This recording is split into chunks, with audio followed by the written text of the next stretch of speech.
Olá pessoal, meu nome é Sérgio Nobre, vou trabalhar com vocês a disciplina de Microbiologia Ambiental nesse curso de especialização de vocês em Gestão Ambiental. Esse conteúdo é um conteúdo que tem como objetivo comunicar para vocês os elementos mais determinantes nas transformações biogeoquímicas envolvendo micro-organismos, ou seja, organismos que estão nas dimensões fora do nosso campo visual. Aqueles que são, então, organismos microscópicos. Nesse sentido, a disciplina que vocês vão fazer comigo, que nós faremos juntos, ela está organizada em 3 videoaulas. A primeira videoaula, que é essa que a gente está fazendo agora, nós vamos falar sobre a origem, evolução e diversidade microbiana. Na segunda videoaula, nós vamos falar sobre um ambiente específico, muito importante, determinante para a gente, que é o solo. E o outro ambiente que a gente vai falar, que é o ambiente água. Muito importante para que a gente possa, então, reconhecer os problemas atuais, ver quais são as situações críticas que a gente está vivendo e quais seriam, então, as propostas efetivas para reequilibrarmos a situação da água. Bom, e a nossa procura é por micro-organismos. A primeira pergunta que nós fazemos é como é que eles surgiram. E aí tem uma teoria construída no século passado, principalmente por Alexander Oparin e John Haldane, onde eles sugeriram que nós estamos diante de um sistema complexo, autorreplicante e que ele foi evoluído a partir de moléculas simples. Portanto, aquilo que é hoje complexo para a gente, inicialmente foi simples. Nesse período, então, vieram vários ensaios, vários experimentos, vários estudos que foram conduzidos com o intuito de realmente confirmar se essa teoria era ou não válida.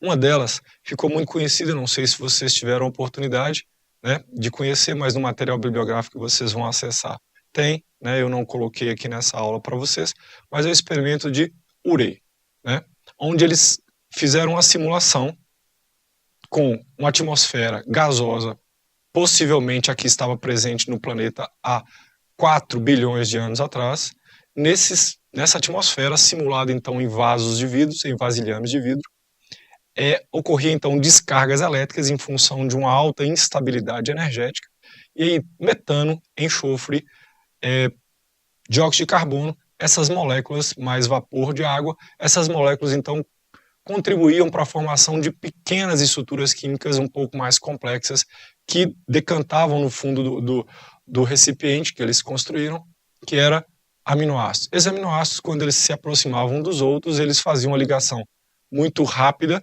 com uma ligação peptídica, liberando então uma molécula de água. Então, lembrando para vocês que é determinante que a gente reconheça ou tente imaginar, nós temos que abstrair, compreender ou procurar nos colocar naquela atmosfera dos tempos iniciais. Eu vou falar mais sobre isso em alguns minutos e aí eu vou poder esclarecer para vocês melhor. Mas o fato é que a teoria sugere que há 4,6 bilhões de anos atrás ocorreu então fenômenos que eram planetários, e esses fenômenos planetários que até um certo tempo nós tratávamos como sendo um Big Bang. Hoje a física já entende isso de uma outra forma, Então pensava-se que Big Bangs estariam formando universos continuamente, hoje sabe-se que não é só isso, Tem outros elementos cósmicos que estão aí que estão ocorrendo, que a ciência está tomando conhecimento recentemente. O fato, é que nessa teoria essa explosão teria dado origem então a um sistema galáctico, que é a nossa Via Láctea, e dentro dessa Via Láctea nós teríamos então o planeta Terra, e o planeta Terra então seria um outro ambiente. Então nós teríamos um sistema complexo, onde o planeta Terra seria um outro complexo, mas uma parte simples da galáxia e do universo. Então, espero que vocês compreendam que nessa teoria né, nessa compreensão nós temos um coletivo e nós temos um indivíduo. E o indivíduo soma e forma-se um coletivo. Então, e o coletivo influencia o indivíduo e o indivíduo influencia o coletivo. Então é um processo que nós chamamos de sistemas. O sistema, ele funciona assim, todos são interdependentes. Como é que isso, quais as consequências que isso acarreta? A primeira delas é que formam-se moléculas ou ligações químicas com o objetivo de reduzir a instabilidade química do sistema, né? Ou da estrutura que faz parte do sistema. No caso, aqui, as moléculas de aminoácido formadas, cada uma dessas bolinhas aqui representa uma molécula de aminoácido, e quando elas se ligam umas às outras e formam essa estrutura catenulada em forma de cadeia, nós temos então uma proteína.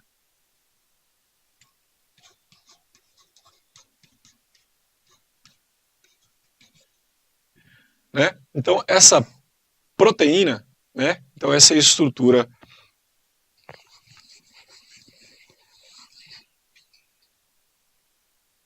muitas vezes enrolada, que forma grumos, certo? Mas as proteínas também elas podem ser fibrilares, alongadas, né? E essas estruturas elas só eram construídas a partir dessas ligações aminoacídicas. Então aqui está a representação de uma molécula de amônia ou de NH2 que vai se ligar a um carboxil de um outro aminoácido e vai formar então uma estrutura peptídica. Essa estrutura peptídica teria então dado origem às estruturas de membrana, certo? E estruturas também internas dessa nossa célula primitiva. Essa célula primitiva, ela não poderia contar somente com proteína. Ela deveria também contar com outras substâncias. Aí tem uma outra percepção que a ciência fez com relação aos ácidos nucleicos. Nós sabemos que as células precisam ter proteínas, ácidos nucleicos e gorduras ou ácidos graxos. E nós sabemos que a gordura ela é hidrofóbica, né? Então, de certa forma, essa gordura ela vai repulsar a água. E nós não podemos esquecer que uma característica marcante desse planeta é que desde o início ele tinha a estrutura de água configurada, formada. Então, aqui essas moléculas de gordura, elas formavam bolsas, vesículas imbricadas com proteínas, certo? E aqui dentro moléculas de ácido nucleico, muito provavelmente RNA. Então a primeira molécula de ácido nucleico provavelmente foi RNA, e as regulações dos processos metabólicos muito provavelmente eram feitas por ribozimas, ou seja, enzimas que não seriam proteínas, mas sim ácidos nucleicos do tipo RNA. Vocês podem perguntar, professor, mas não tinham enzimas para catalisar as reações? Como é que as reações iam ser catalisadas? Sim, o desenvolvimento de enzimas provavelmente veio num período de estabilidade mais avançado, né? Lembra que o estado de caos aqui era muito maior, e à medida que a célula foi se organizando, o estado de ordem foi aumentando dentro do caos. Então, o caos do sistema se manteve, mas a célula veio e trouxe um pouco de ordem. O que seria ordem? Moléculas químicas ligadas entre si, formando uma estrutura estável. Então é isso que vocês precisam compreender. Não esqueçam que ordem significa estabilidade energética. A energia flui de maneira estável, né? Então ligações geram estabilidade, certo? E rupturas é uma quebra de estabilidade e a busca de uma nova estabilidade. Isso está acontecendo o tempo inteiro no sistema. Estabilidade, instabilidade, né? Isso é muito importante para vocês entenderem, porque a microbiologia ela é a física das moléculas acopladas a estruturas celulares diminutas, pequenas. Se nós quisermos mexer nas águas, nos solos, remediar, tratar, né, cuidar dessas estruturas, nós temos das plantas, nós temos que aprender a conhecer e a lidar com os micro-organismos, porque são eles que vão fazer a interface direta com essas moléculas aqui, proteínas, ácidos nucleicos, gorduras, são eles que vão fazer isso. Por quê? Porque eles já fazem isso desde o início, tá certo? Vou falar para vocês de início daqui a pouquinho. Então, só para a gente fazer um grifo, a gente tem aqui as pessoas que trouxeram essa teoria muito interessante para a gente, né, Alexander Oparin, John Haldane, né, e que apresentaram para a gente, a partir da física, a estrutura da química e aquilo que nós chamamos hoje de ciência da vida ou ciências biológicas, né. A compreensão disso partiu de uma compreensão de formação do universo, né, que aí eu vou chamar a atenção para vocês com relação à data desses processos, e é importante que vocês atentem para isso, que vocês saibam disso, inclusive. A formação dessas moléculas, dessas macromoléculas, então moléculas pequenas, formando então moléculas maiores, gerando um complexo de estabilidade química e energética maior. E essas estruturas se organizaram, formando então um complexo ainda maior, onde macromoléculas se ligaram a macromoléculas. Então gorduras se ligaram a proteínas, proteínas protegeram e envolveram com as gorduras ácidos nucleicos. Com qual objetivo? Gerar estabilidade para os ácidos nucleicos. Questão é, se o RNA é uma molécula estável e agora ela está protegida, ela estaria então protegida por uma vesícula de gordura e proteína, essa molécula de RNA agora poderia dar uma relaxada quimicamente e formar uma estrutura menos estável. E aí então o DNA. O DNA então seria um RNA de fita dupla com alguma alteração de configuração que eu acredito que vocês já saibam, eu não vou entrar nesse detalhe com você, tá bom? Então, aqui nós temos uma estrutura de uma célula primitiva. Essa célula primitiva seria bem rústica, que nós chamamos nessa teoria de progenoto, e o progenoto seria então aquela precursora, né, as primeiras células que surgiram no planeta, provavelmente próximo em ambientes aquosos, aonde então ela iria dar partida para as reações químicas, ou seja, seriam os primeiros reatores químicos celulares. Tá? Daqui para frente eu vou falar muito com vocês, não mais como célula ou ser vivo, porque eu não trato a célula dessa forma. Dentro da microbiologia ambiental, a gente é obrigado a tratar a célula como um bioreator. Então é um reator, é uma pilha energética. Né? Então esse nosso reator simples, esse progenoto, então evoluiu, né, para níveis mais complexos de organização. E nós temos aqui, então, o exemplo de uma célula, o diagrama de uma célula de um eucarioto, ou seja, de uma célula que apresenta já um invólucro nuclear, um sistema de membrana, tal qual a membrana externa, com ácidos graxos, com proteínas, tudo aqui dentro, organizando, canalizando, fluindo, dirigindo as substâncias que ela produz. Portanto, as células eucarióticas são bem mais complexas, são mais modernas, entre aspas, por gentileza, compreenda que moderno não significa melhor, né?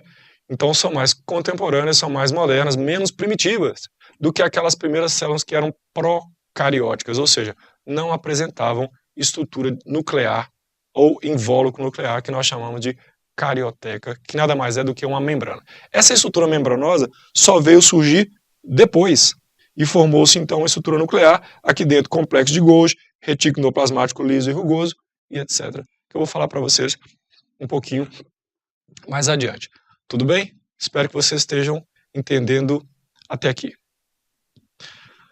Bom, aqui tem alguns eventos que eu preciso que vocês se atentem para eles, que vocês aprendam eles, né? E eu vou chamar a atenção de alguns deles. O primeiro deles é que, em teoria, as primeiras células surgiram aproximadamente 3,8 bilhões de anos atrás. Ok? Então, 3,8 bilhões de anos atrás, nós estaríamos então iniciando, né, o sistema planetário estaria então iniciando o surgimento dos primeiros bioreatores, ou seja, das primeiras células, naquele modelo que eu contei para vocês. Simples, certo? Mas já com nível de organização química bem mais acentuado do que estava na atmosfera caótica, desordenada, com descargas atmosféricas e etc. A atmosfera continuava sendo assim, mas essa energia confusa da atmosfera começava então a migrar para uma confusão dentro das células. Então aquela desordem que estava fora agora começou a passar para dentro da célula e a célula começou a criar uma harmonia dentro do sistema planetário. Então, o que tem de marcante aqui? Primeiro, o surgimento das primeiras células, aproximadamente 3,8 bilhões de anos atrás. Como é que nós sabemos disso? Nós sabemos disso porque fósseis foram encontrados, né, e esses fósseis encontrados em estruturas biogênicas, ou seja, gerados por organismos ditos celulares, têm datação com carbono radioativo da época de aproximadamente 3,8 bilhões de anos. Então, muito interessante isso. Observe que o ambiente nesse período era o quê? Anóxico. Né? Anóxico. Aqui, ó, anóxico. E observem que aqui, ó, a diversidade microbiológica, a diversidade biológica era dessa dimensão. E olha que à medida que o tempo foi chegando para os nossos dias atuais, aqui nós temos dias atuais. Olha o que aconteceu com a diversidade biológica. Olha o tanto que ela aumentou. Ela foi só aumentando. Então nós temos essa diversidade biológica na atualidade, que inclusive nós nem sabemos que tamanho que ela é. Nós sabemos que nós conhecemos aproximadamente 1% da diversidade biológica que está aí. 1%. Ou seja, 99% está oculto à nossa percepção. Só para vocês terem ideia do que é que nós estamos nos referindo. Então, para essa diversidade aumentar dessa proporção, né, ao longo desses 3,8 bilhões de anos até chegar nas datas atuais, muitos eventos aconteceram e eu quero chamar a atenção para vocês desses eventos. Primeira coisa, né, o surgimento das bactérias anaeróbias. Surgiu aqui, ó. Então, as primeiras células que surgiram eram células anaeróbias e eram bactérias, ou seja, procariotos. Ou seja, células simples, sem estrutura nuclear definida por membrana. Então, mais adiante um pouquinho, tá certo? Aproximadamente 200 mil anos, surgiram então o quê? As bactérias fotossintetizantes. Espera aí. Então elas não faziam fotossíntese nas primeiras células? As primeiras células não faziam fotossíntese? Não faziam fotossíntese. Elas eram o quê? Quimiosintetizantes. Certo? Vou falar para vocês um pouquinho disso mais adiante, mas é importante que vocês saibam disso e compreendam isso. Então, surgimento das bactérias fotossintetizantes. Muito bom, muito interessante, legal, né? Então, observem que olha o tempo que demorou, vou rebater aqui para vocês no nosso gráfico, para vocês terem uma ideia, tá certo? De quanto tempo, tá certo? Quase 1 bilhão de anos, ou seja, 800 milhões de anos, para surgir então as primeiras bactérias o quê? Aeróbicas. Espera aí, Sérgio, você não falou que tinha oxigênio e não tinha, tá certo? Quando é que o oxigênio surgiu? Isso é extremamente importante para vocês e vocês precisam saber disso. Então, quando é que tinha O2? O2 aqui, ó. Tá certo? O2 na atmosfera. Quando é que, a partir então do momento que as bactérias começaram a fazer fotossíntese oxigênica. Fotossíntese oxigênica. Então observa bem, no início as células faziam o quê? Fotossíntese anoxigênica. O que significa isso? Elas pegavam a energia radiante, utilizavam a excitação dos elétrons a partir dessa energia radiante, mas não produzia oxigênio. O que as células aprenderam a fazer? Né? Com o decorrer das experiências químicas que elas iam fazendo com o sistema, um ambiente muito rico em luz e muito rico em água, o que a célula aprendeu a fazer? Ela aprendeu a fazer a fotólise da água, ou seja, quebrar a luz, quebrar a água com energia radiante. Então, a partir do momento que a célula aprendeu a pegar a água, tá certo? Quebrar a água com energia radiante, né? E produzir, então, moléculas de hidrogênio H+, e O2, esse O2 indo para a atmosfera, aí sim, passado aproximadamente 200 milhões de anos, 100 e poucos milhões de anos, essa atmosfera passou a ser rica em O2. Então, observa bem, alterações das proteínas no sistema de fotossíntese das células fez com que ela aprendesse a quebrar a água, tá certo? E produzir oxigênio, e liberar oxigênio. O oxigênio foi sair para a atmosfera e foi então fazendo com que ela se tornasse mais rica. Ótima coisa, tá certo? Para a atmosfera. Por quê? Porque o oxigênio, gente, é um exímio, um excelente trocador, um excelente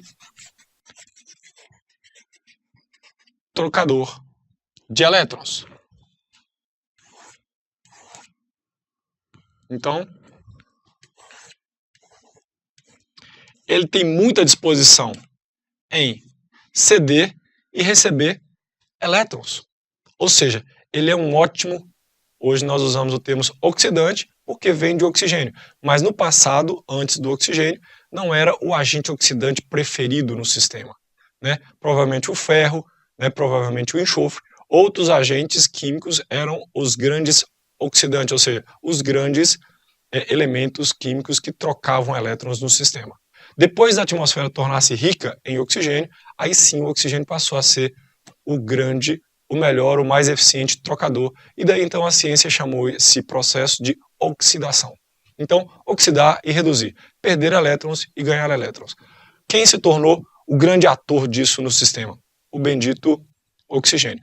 Quando então o oxigênio entrou dentro do sistema e tornou rica a atmosfera, certo? Ela passou a ser extremamente oxidada e reduzida, trocando e ganhando elétrons muito rapidamente. Ou seja, a vida, o sistema celular explodiu de tanta competência. Os bioreatores, então, aumentaram em proporções assustadoras dentro do planeta, gerando o que nós enxergamos aqui hoje, que é essa diversidade que nós temos aqui representada. Vou grifar para vocês, não esqueçam, tá certo? É matéria importante para vocês. Quando é que a atmosfera terrestre ganhou competência química para se transformar, para gerar a diversidade biológica que nós temos hoje? Quando ela se tornou rica em oxigênio. Rica em oxigênio fez com que ela passasse a ser uma grande trocadora de energia, tá certo? E lembre, elétrons e hidrogênio, né, são a nossa representação de energia. Então, energia para a gente significa o quê? Elétrons cambiáveis, trocáveis. Então, tá aqui a nossa era de mudança, e a partir daqui o aumento da diversidade foi acontecendo ano após ano. Claro que isso não foi da noite para o dia, foram bilhões de anos para isso acontecer. Então essa biodiversidade que nós temos hoje, ela é decorrente dessa evolução química, desse ajustamento químico, buscando a estabilidade do sistema. Se nós, logicamente, gerarmos novamente dentro do sistema planetário instabilidade, é óbvio, certo? Para a luz da ciência, que nós vamos perder a diversidade biológica. Por quê? Porque essas células vão mudar os seus comportamentos, vão ajustar os seus comportamentos com base nas substâncias químicas residuais, e aí nós vamos ter uma outra configuração planetária. Provavelmente a atmosfera vai se mudar e provavelmente também as condições de água e etc. devem ser alteradas. Né? Tem um filme bem interessante, né, que eu me recordo, chama Depois da Terra. É um filme bem interessante, para que a gente possa ver qual que seria a previsão, né, catastrófica para essa nossa realidade de transformação do planeta de maneira irresponsável ou não racional.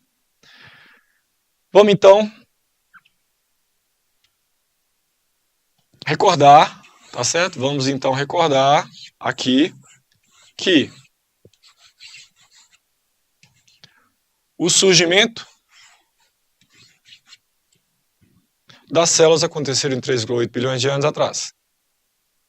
Vamos então recordar que as primeiras células eram anaeróbias, ou seja, não precisavam de oxigênio para respirar, tá certo? Ok? E aproximadamente 100 milhões de anos depois surgiram as fotossintetizantes, ou seja, aquelas que aprenderam a pegar a energia radiante e transformar as moléculas usando energia radiante. Muito bom, maior competência energética, são células mais adaptadas, tudo beleza. Cai bem dentro do modelo que nós conhecemos das ciências biológicas. Então, nesse sentido, as células evoluíram para a fotossíntese oxigênica. O que significa a fotossíntese oxigênica? É aquela que promove a fotólise da água, ou seja, a quebra da água com energia radiante e libera, então, oxigênio e hidrogênio protonizado. Beleza? Significa o quê? Que a atmosfera está ganhando oxigênio. À medida que as plantas, e que naquela época não eram plantas, porque as plantas não existiam, né? Seriam as primeiras células, que eu vou mostrar para vocês mais adiante quais seriam. Essas células bombavam para fora o quê? O2. E com o decorrer do tempo, 200 milhões de anos mais ou menos, essa atmosfera se tornou rica em O2, extremamente competente em oxidar, ou seja, trocar elétrons, certo? Ganhar e perder elétrons.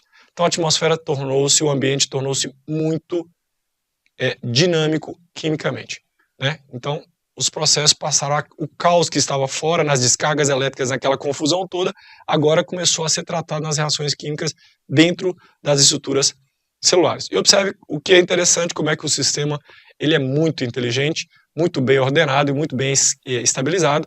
À medida que esse oxigênio foi se formando e abundando e aumentando a concentração na atmosfera, o que observou-se? A formação de O3, ou seja, ozônio. E o ozônio, então, formou uma camada planetária, e essa camada planetária começou a filtrar radiação ionizante e radiação que aumentava o nível de desordem dentro do planeta, significando que o nível de desordem estava reduzindo mais ainda com a presença do oxigênio, formando uma camada de ozônio.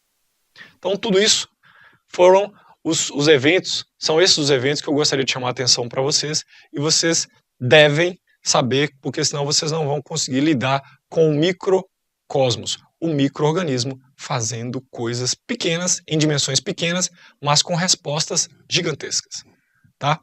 Então, o surgimento, então, de cianobactérias oxigênicas, aqui, ó, resultado do quê? Resultado do que elas aprenderam a fazer quimicamente, que é agora produzir oxigênio. Elas não sabiam, aprenderam a fazer, e então tornaram o ambiente rico em oxigênio, certo? E então vieram quem? As algas unicelulares, as algas multicelulares ou macroscópicas, os invertebrados e, logicamente, aqui os vertebrados, e aí o ser humano surgiu. Em outras palavras, traduzindo, nós só estamos aqui porque toda essa estrutura aconteceu e nos dá condição. Se não é assim, nós não temos a mínima condição, nós não teríamos a mínima condição de estarmos aqui. Nós somos completamente dependentes de toda essa estrutura de reatores celulares que aconteceram desde o início dos primórdios do planeta. Ok? Isso é muito importante porque todos os problemas ambientais que vocês forem deparar daqui para diante vão estar associados a um micro-organismo, a um complexo de micro-organismo ali dentro. No intestino de um ruminante, no intestino humano, no intestino de outro animal, dentro de uma planta, em várias situações, fertilizando um solo, tudo vai ter um conjunto de micro-organismos que lá estavam há muito tempo antes da gente estar, ou da gente entender do que se trata, eles já estavam lá produzindo reações químicas e organizando o sistema químico. Ok? Desde o início. Ótimo. Então, aqui nós teríamos umas microfotografias para vocês visualizarem, né, para construir um imaginário aí de vocês. Aqui um fóssil, certo? Um microfóssil de uma cianobactéria, ou seja, uma bactéria primitiva, né? E aqui ela, uma microfotografia, que é um desenho, certo? Mostrando essas dimensões aqui, ó, de aproximadamente 30 micrômetros. Não sei como é que isso é para vocês, mas eu vou fazer um lineamento para vocês. Um micrômetro é 1 milésimo de 1 milímetro. E o milímetro é a menor dimensão de uma régua comum que nós utilizamos. Então nós pegamos aquela reguinha que nós conhecemos, tradicional, dividimos ela em 1000 partes, e 1 micrômetro seria o quê? 1 milésimo daquele menor tracinho lá, tá certo? E se nós dividirmos esse menor tracinho, que é 1 micrômetro, em mais 1000 vezes, nós temos então 1 nanômetro, que é a dimensão dos vírus, né? Então, as bactérias estão aí nessa dimensão de 2, 4, 5 micrômetros. As bactérias mais antigas, pré-históricas, elas têm dimensões de mais de 30 micrômetros, grandes, células enormes, muito grandes, certo? Comparado com as atuais. As células atuais, como essa aqui, tá certo? Dá para se observar que ela tem várias células ligadas umas às outras, né, em cadeia, e essas estruturas são diminutas, de 2 micrômetros, enquanto a célula primitiva tinha aí 30, 40 micrômetros, né, muitas vezes maior. Então, observem que a competência da célula foi ficar menor e conseguir fazer mais reações químicas. É isso. O bioreator evoluiu, diminuindo o tamanho e aumentando a eficiência química das reações químicas. Certo? Então, está aqui a dimensão de uma pré-histórica, tá certo? E está aqui a estrutura de uma moderna, tá certo? Muito importante, observem que elas são verdes, tem locais aqui para ela fazer fixação de nitrogênio e elas fazem fotossíntese. Observem bem, elas fazem fixação de nitrogênio, traz o nitrogênio da atmosfera e coloca o nitrogênio dentro da célula, né? E além de tudo, ainda sabe fazer fotossíntese. Olha a competência dessas células, né? Elas são muito competentes. E aqui, gente, um estromatolito. Então, esses estromatolitos são estruturas, são rochas de natureza biogênica, ou seja, é uma massa de célula pregada uma na outra, e elas vão morrendo e vão formando, vão se calcificando e vão formando então uma rocha.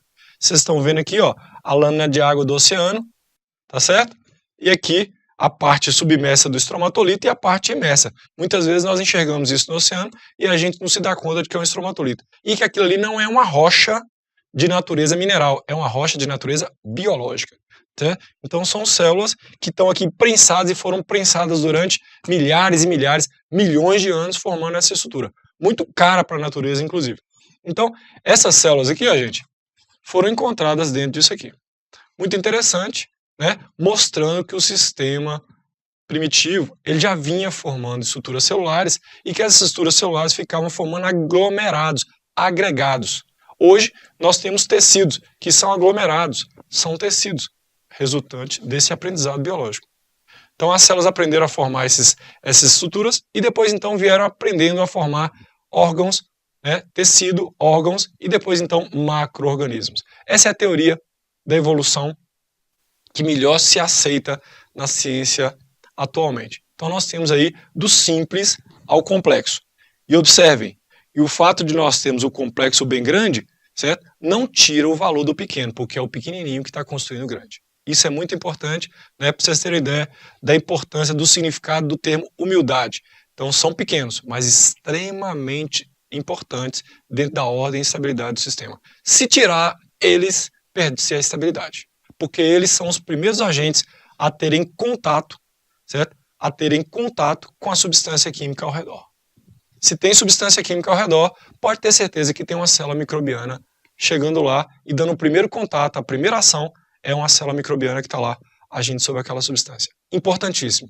Fertilidade do solo, gestão no trato de um ruminante, gestão no trato gastrointestinal seu, tá certo? Depende muito, quase que exclusivamente da microbiota que está lá, ou seja, desses pequenos reatores biogênicos, né? Basta dizer para vocês que nós temos 13 vezes mais células bacterianas no nosso intestino do que células da mucosa do epitélio que reveste o nosso intestino, as microvilosidades. E olha que nós ainda temos uma série de enrugamentos no intestino, principalmente no intestino final, né, no intestino grosso, e a gente ainda tem muito mais bactérias lá dentro do que células ditas humanas propriamente ditas. Percebem o tanto que isso é importante? Muito importante. E 70% das respostas imunológicas que nós apresentamos, elas iniciam-se nesse grande órgão linfático que é o intestino. Só para vocês terem ideia do tanto que nós somos dependentes dessa estrutura microbiológica que é primitiva, tá? Então, alguns eventos merecem ser destacados. Eu vou chamar a atenção para vocês de um evento importante, né? Que aquilo que nós chamamos de teoria da endossimbiose. Endo, dentro, simbiose, associação sinergística, parceria, conversa juntas, né, entre organismos. Então, teoria da endossimbiose, proposta então por uma bióloga, né, na época casada com Carl Sagan, né, quando ela desenvolveu essa teoria. Ela trabalhava muito com o conceito de evolução cósmica, planetária, e ele também, né? Só que ele físico e ela então bióloga trabalhando outros conceitos de natureza biogênica. E ela então entendeu, e ela teve elementos suficientes para dizer isso, que, na verdade, o que nós chamamos hoje de mitocôndria e cloroplastos, que são organelas intracelulares, na verdade, no passado eram o quê? Bactérias. Então, bactérias púrpuras e bactérias verdes. Bactérias com competência para fazer uma bomba de respiração e bactérias com competência de fazer uma bomba de fotossíntese. O que aconteceu nessa história? Aconteceu que quando essas células foram fagocitadas,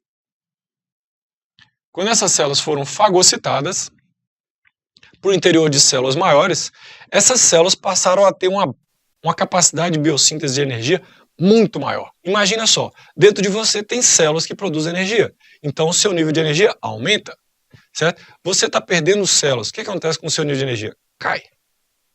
Né? Então, quando essas células ganharam mitocôndrias e cloroplastos, elas passaram a ter uma competência de produção de energia incomparavelmente maior. Isso foi muito interessante e marcante para a estrutura evolutiva das células, principalmente das células hoje chamadas de eucarióticas, células que apresentam núcleo, estruturas membranosas dentro de si. Por quê? Porque são estruturas quimicamente muito caras.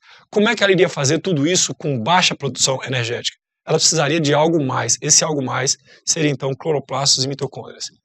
Hoje nós sabemos disso com muito mais clareza, que nós sabemos que dentro do cloroplasto e dentro das mitocôndrias tem estruturas de DNA, ácidos nucleicos, proteínas, tem estrutura de comando típico de uma célula procariótica de uma bactéria. Ou seja, lá dentro da célula, a mitocôndria e o cloroplastos são células independentes. Só não são na atualidade tão independentes porque elas fizeram uma parceria, né, há milhões de anos, onde elas pararam de ativar certos genes para poder aceitar o comando do núcleo ou da célula central.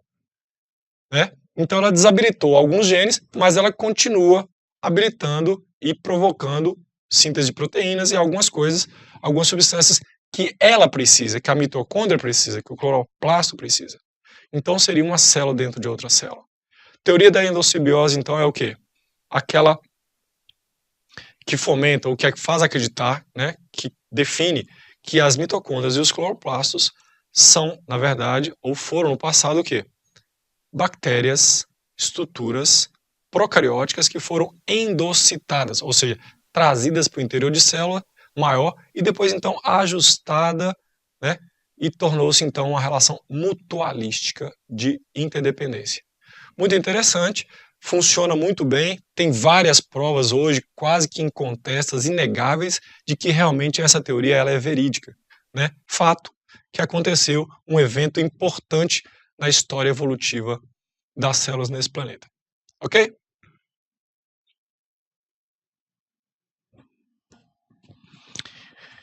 Então aqui, né, uma microfotografia para vocês verem as dimensões de uma célula rústica e uma mitocôndria, e um cloroplasto, né? Olha as dimensões disso aí. Né? Até essas células ficarem de tamanho maior, né, e que as mitocôndrias e os cloroplastos tomassem dimensões menores para que realmente isso ficasse de boas dimensões, isso deve ter demorado muitos tempos, né? Então muitos erros, muitos eventos, muitos acontecimentos de sucesso e insucesso certamente aconteceram até essa realidade que a gente está vivendo e vivenciando hoje. Bom, a coisa não para por aí, né? Eu prometo para vocês que a gente vai chegar até a biodiversidade que nós temos na atualidade. Então, um aspecto importante que a gente tem que chamar a atenção foi gerado por um pesquisador americano chamado de Carl Woese, ou Woese, né? Carl Woese ou Carl Woese. Na década de 70, final da década de 70, ele então publica os artigos dele, onde ele se refere à semelhança, à similaridade e à dessemelhança, ou seja, a divergência entre organismos, e que isso então teria implicação sobre a evolução deles. Observem bem que vocês aprenderam na escola que existem 5 reinos, né? Aqueles reinos escritos e propostos por Whittaker na década de 70 do século passado, 69 aproximadamente. Então, o reino Fungi, ou fungos, o reino Plantae, certo? O reino Animalia, né, os animais, o reino Monera e o reino Protista. Era isso que a gente então estudava, e foi isso que eu estudei quando jovem, né? E que vocês provavelmente também estudaram, mas vocês já aprenderam um outro conceito, que foi o conceito de domínio. Esse conceito de domínio, dos 3 domínios que vocês já viram falar no 2º grau, e provavelmente vocês viram no curso superior de vocês, trata-se do domínio Archaea, do domínio Eubactéria e do domínio Eucária. Ou seja, nós teríamos 3 grandes ramos evolutivos dentro do planeta. Então, Eucária, que seria aquelas células que apresentam uma estrutura nuclear definida, certo? Uma carioteca, né? Como nós, como nossas células, como os fungos, né? Vou falar disso para vocês mais a pouquinho. As chamadas eubactérias, que são as bactérias que nós conhecemos na rotina, né? Inclusive aquelas que nos causam medo, provocam ansiedade na sociedade, porque causam doenças, e que são a minoria, né? Essas eubactérias, e nós temos também as arqueobactérias ou arquea. Essas, então, aqui são procariotos típicos de ambientes extremos. O que são ambientes extremos? Extremamente ácido ou extremamente quente ou extremamente rico em metano, por exemplo. Então, aqui nós temos um grupo de micro-organismos muito competente em lidar com as situações desde a era primitiva do planeta, onde as coisas eram muito, o ambiente era muito inóspito, ok? Então, como é que Carl Woese ou Carl Woese ele trabalhou essa questão? Primeira coisa, eu preciso, segundo ele, né, pensando agora com a cabeça de Carl, ele pensou, eu preciso trabalhar com genes conservados. Por que eu preciso trabalhar com genes conservados? Porque genes conservados seriam aqueles que, se alterados, provocaria tão mal à célula que a célula iria morrer. Então, se eu tiver hoje, se eu analisar hoje estruturas da célula que são muito importantes, muito provavelmente elas já eram importantes desde a época primitiva, bilhões de anos. Certo? Então a pergunta que ele fez para ele mesmo, e ele respondeu, era: onde é que eu vou achar uma estrutura na célula que provavelmente não foi alterada, porque lá eu posso pegar um pedaço e estudar e chegar a alguma conclusão. Onde é que ele chegou? No RNA ribossômico, ou seja, aquela estrutura que a célula desenvolveu para produzir proteína desde os primórdios, quando ela aprendeu a fazer biossíntese de proteína. Certo? Então, ele começou então a pegar o DNA, a parte da fita de DNA que codifica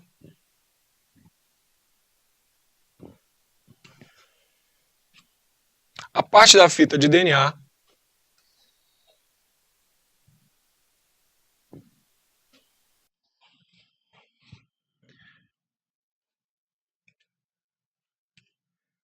que codifica para a síntese de ribossomo e sequenciou. Então, ele precisava de uma confirmação.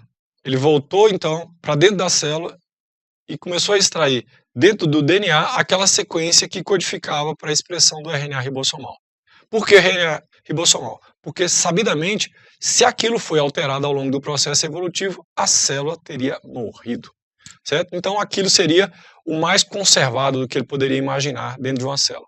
E aí, então, ele começou a estudar o RNA ribossomal, fazendo o quê? Uma técnica que hoje a gente faz muito na biologia molecular ou a química de ácido nucleico, que é pegar o DNA total de uma célula, fragmentá-lo todo, quebrar, tá certo? Mas quebrar com base numa sequência esperada e colocar lá dentro uma estrutura que nós chamamos de primer ou um iniciador, aquele conjunto de base nitrogenada chamado de primer ou iniciador, que tem a mesma sequência ou a sequência complementar de um RNA ribossomal. Quando ele é colocado no tubo de ensaio, ele vai então amplificar e vai gerar fragmentos que nós chamamos de polimorfos ou essas bandinhas, e essas bandinhas vão dizer para a gente, numa revelação em gel de eletroforese, vai nos dizer qual que é o nível de semelhança entre a amostra de um micro-organismo, de outro, de uma água, de um solo, e assim sucessivamente. Então, o que ele queria saber? Que tanto que eles são parecidos. Certo? Vou repetir para vocês. O que Calvoese fez? Ele buscou então compreender que tanto que cada micro-organismo, cada amostra que ele pegava, tinha de similaridade, ou seja, igualdade. E que tanto, portanto, eles eram diferentes. Então, nós temos um nível de similaridade altíssimo, por exemplo, com os macacos, mas nós somos diferentes. Então nós podemos ter níveis de similaridade muito grande e, no entanto, nós temos comportamento e estrutura fenológica, fenotípica, diferentes uns dos outros, a ponto de nós chamarmos espécies diferentes. Mas, geneticamente, nós somos muito parecidos. Ou seja, na história evolutiva, nós estamos muito perto um do outro nesse ramo de separação evolutiva. Ou seja, há pouco tempo, considerado toda essa história evolutiva, nós deixamos de ser muito parecidos com o macaco e nos tornamos mais parecidos com o que somos hoje. Né? Ou seja, estamos nos adaptando às novas circunstâncias e certamente os outros organismos estão se adaptando às circunstâncias deles lá. Né? Cada macaco no seu galho. Então, o RNA ribossomal, né, estudado, observado quais são as bandinhas que iam formando e aí então ia avaliando qual que é o nível de similaridade entre uma amostra e a outra. E aí então nós teríamos então o grau de parentesco entre eles.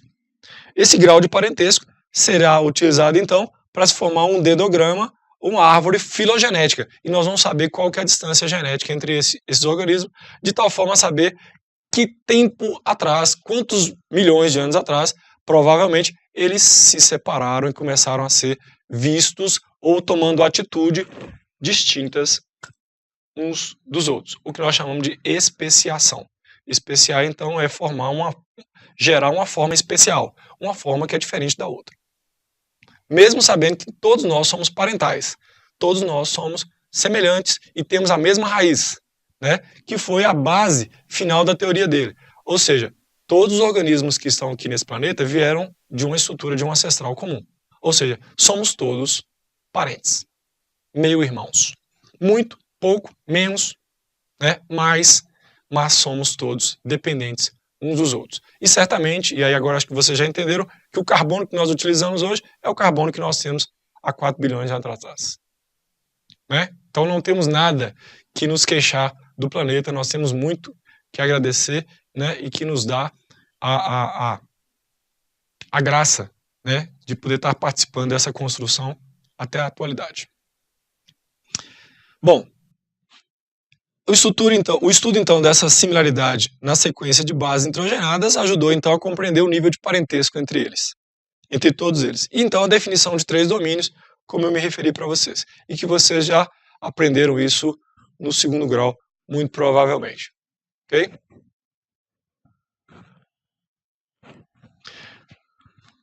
O resultado disso foi a construção de 3 grandes domínios, o domínio eucária, e aqui nós vamos encontrar fungos, animais, nós vamos encontrar aqui, ó, ameba, né, ou seja, protistas, nós vamos encontrar aqui, dentro de animais, nós vamos encontrar animais com níveis bem distintos, desde a minhoca até o ser humano, né, então o nível de complexidade desse domínio eucária é grande, e aqui dentro nós temos o domínio arquê, ou arqueibactéria, onde nós temos bactérias metanogênicas, halófilas extremas, e nós temos as termófilas, aquelas que sobrevivem a temperaturas até de 290, 300 graus, então são bactérias extremamente fortes e resistentes, né, quando comparadas com as bactérias, com as células que nós conhecemos. E as metanogênicas são aquelas que gostam muito e sabem viver em ambientes extremamente ricos em metano. Rumen de animal, intestino de animal, onde tem produção de metano que qualquer célula morreria, elas adoram. As bactérias halofílicas extremas são bactérias que vivem em concentrações de sal muito maiores do que a do oceano. Para vocês terem ideia, que a concentração do oceano é 13%, né, para a gente ter uma ideia. Isso, né, dentro de uma salineira, nós não daríamos conta. Para elas, aquilo ali é café com biscoito, né? Mamão com mel. Aqui nós temos as bactérias que nós referimos aí, né, na nossa sociedade cotidianamente, são aquelas que causam doença, aquelas que são boazinhas, né? Um tanto de bactérias distintas. Nós vamos encontrar aqui uma série de famílias, né? Enterobacteriaceae, bactérias que são xenofícias, que vivem exclusivamente em ambientes aquáticos. Existe uma diversidade de bactérias enorme. Então observem bem que aqui eu faço para vocês um resumo da intensidade de células que tem dentro desse planeta e a quantidade de diferença que elas conseguiram construir ao longo desses bilhões de anos de existência aqui dentro. Isso é muito interessante, porque à medida que o ambiente se tornou diversificado, é claro que também surgiram micro-organismos para ocupar aquele ambiente e ajudar a estabilidade dele. Vou repetir para vocês, prestem bastante atenção. À medida que o ambiente se tornou diversificado, as células se diversificaram. E à medida que as células chegaram no ambiente diversificado, logicamente elas passaram a dar estabilidade para o ambiente. Portanto, se nós criarmos clones, se nós criarmos estruturas novas, nesse futuro biotecnológico, tenha certeza absoluta que nós temos que colocar micro-organismos para gerar estabilidade, porque nós não vamos dar conta de gerar estabilidade química disso sozinhos, a um custo energético altíssimo. Quem vai fazer isso? Muito provavelmente vão ser o quê? Células microbianas. Muito provavelmente bactérias. Okay? Então, o nosso futuro tecnológico é completamente dependente dessa condição de termos bactérias ou de termos micro-organismos que são os geradores dessa pilha biogênica aí, né? Então aí para ilustrar para vocês um pouquinho, né, esse slide ele é bem legal. Se você olhar para esse slide sozinho aqui, você vai estar pensando que você está olhando para o céu à noite. Na verdade, isso aqui, ó, é uma micrograma de solo, né, iluminado com luz fluorescente ultravioleta, antes ou depois de ter colocado um corante de aminopicril hidrazila nele. Ou seja, as células ficaram azuis e cintilantes. Isso aí, na verdade, é uma pequena fração de solo. Então, se você for uma bactéria e olhar para o céu, no solo, certamente você está vendo o céu todo estrelado, né? Então, para a gente ter uma ideia da dimensão dessa coisa que a gente está lidando. Então, bactérias que lidam com enxofre, muito habilidosas a lidar com enxofre, isso é muito importante, principalmente em águas de mina, né, águas residuárias de mineração, onde a concentração de ácidos de hidrogênio é muito alta, além de enxofre, né, e outras substâncias. Elas são muito bem adaptadas a isso, né, e praticam a utilização da energia a partir dessas substâncias. Para a gente é muito importante isso, porque eles são aqueles que já estavam no planeta e que sabem fazer o correto, certo? O melhor, vou assim dizer para vocês, com essa matéria que está aí, que para a gente é tóxica, mas para eles é matéria nutritiva, certo? Para vocês terem ideia das formas diferentes de bactérias, né, principalmente de bactérias de algas que a gente dispõe hoje no planeta. Aí um pouco mais de ilustração, né, para a gente então ir finalizando a nossa aula, né? Amebas são células com estrutura morfológica indefinida, né? Bactérias alongadas, do tipo bastonetes. Nós temos bactérias também circulares, nós temos bactérias quadradas, nós temos bactérias estelares, né? Aqui são fungos que produzem estruturas muito interessantes, que são esporângios, né? Ou seja, onde ele produz as sementes, que essas sementes então vão ser dispersas e lançadas para a atmosfera ou para o corpo d'água, pode ser um fungo aquático. Aqui dentro nós temos algas formando pequenos agregados de algas dentro de uma estrutura comunitária, né, uma pequena colônia de alga clorofícia, e aqui então uma estrutura de uma célula já infectada por um vírus, né, e o vírus foi marcado aqui, corado de vermelho, para que pudesse ficar evidente. E aqui há uma estrutura para que vocês possam ver a superfície da língua humana, né, com um pouquinho aqui das células que formam um biofilme, que eu vou falar para vocês quando eu estiver falando de água. E aqui bastonetes longos, bastonetes mais curtos e curvos, formando vírgulas, como vibriões. Aqui células esféricas, que nós chamamos de cocos. Então isso é um pouco da nossa diversidade biológica. Ficou faltando eu falar para vocês um pouquinho sobre vírus, né? Então, naquela origem, lá quando eu falei para vocês que as proteínas se ajustaram aos ácidos nucleicos e as gorduras, lá no início daquele progenoto, muito provavelmente, naquela época, já surgiram as primeiras estruturas virais. Ou seja, estruturas que tinham ácido nucleico e protegida em voltas por proteínas, já caracterizando, então, um vírus. Você pode perguntar, mas professor, então os vírus vieram primeiro que as células? Muito provavelmente. Muito provavelmente. Só que tem um detalhe, formar vírus sem ter uma célula para que ele possa, então, usar da maquinaria química da célula para se replicar, de nada tinha valor. Então, o vírus passou a ter sentido quando nós compreendemos que os vírus dependem das células para se replicarem. E sem as células, nada feito. Vírus provavelmente foram formados desde o início da estrutura bioquímica do planeta, mas só fizeram sentido quando houveram o surgimento das primeiras células. Ok? Bom, isso é o que eu gostaria de apresentar para vocês nessa primeira aula, e na próxima aula, então, eu vou falar para vocês já sobre o solo, a composição, a organização, a estrutura e a biodinâmica do solo. Lembrem bem que quando eu falar também na aula seguinte de água, todos esses elementos que eu falei para vocês, dessa história evolutiva, dessa biodiversidade toda, vai cair como luva lá dentro desses ambientes. E em solos intoxicados com gorduras, com óleos, com defensivos agrícolas, substâncias que nós chamamos de recalcitrantes, todas essas ações vão depender do conhecimento prévio dessa coisa. Se vocês não conhecerem esses bioreatores, dificilmente vocês vão saber fazer uma bioterapia, ou seja, uma terapia que corrija os erros, os acidentes geológicos, né, que nós provocamos nesse planeta. Ok? Agradeço a vocês, um abraço a todos. Vou deixar para vocês um roteiro de estudo, algumas questões, né, para que vocês possam trabalhar aí comigo nessa aula que hoje ela é presencial. Foi muito bom, né, dirigir para vocês essa aula, fico feliz, espero que a gente tenha tido bastante proveito, que ela tenha sido legal para vocês. Um abraço.